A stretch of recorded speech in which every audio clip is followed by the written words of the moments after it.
বন্ধুরা, সকাল 8টায় ঘুম থেকে উঠেই চলে আসলাম রংপুর কাছারি হিসাব ভবনে। আজকে আমার ড্রাইভিং লাইসেন্সের পরীক্ষা। এখানে এসে দেখি অনেক ভিড়। তারপর টোকেন নাম্বার পেলাম, তারপর লিখিত 20 মার্কের পরীক্ষা দেওয়ার জন্য চলে আসলাম। তারপর পরীক্ষা শেষ করে ছবি তুলতে গেলাম এবং ফিঙ্গারপ্রিন্ট দিলাম। এগুলো শেষ করে খেলা দেখতে গেলাম ক্রিকেট গার্ডেন, কারণ 2 ঘন্টা পর আমার রেজাল্ট বের হবে। এখানে খেলা দেখে বুঝতে পারলাম স্কুল ভিত্তিক টেস্ট খেলা হচ্ছে। খেলা দেখার পর আমি চলে যাই রেজাল্ট দেখতে গিয়ে দেখি আমি পাশ করেছি লিখিত পরীক্ষায়। তারা আমাকে একটি ফর্ম দেন। এই ফর্ম নিয়ে আমি চলে যাই ভাইবা পরীক্ষা দিতে।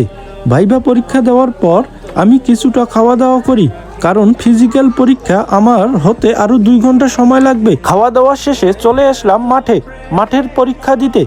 এখানে এসে দেখি অনেক মানুষ আগে থেকে এসে আছে। তারপর খেলা শুরু হলো। তারপর মোটরসাইকেল খেলা খেলতেছে। তারপর আমার সিরিয়াল আসলো। তারপর আমিও খেললাম। আমার ভিডিও আমি করতে পারিনি, কারণ আমি একা ছিলাম। তারপর আমি 200 টাকা দিয়ে রসিদ নিলাম কারের জন্য। তারপর কারের ট্রেনিং দিয়ে তারপর বাসায় চলে এসেছি।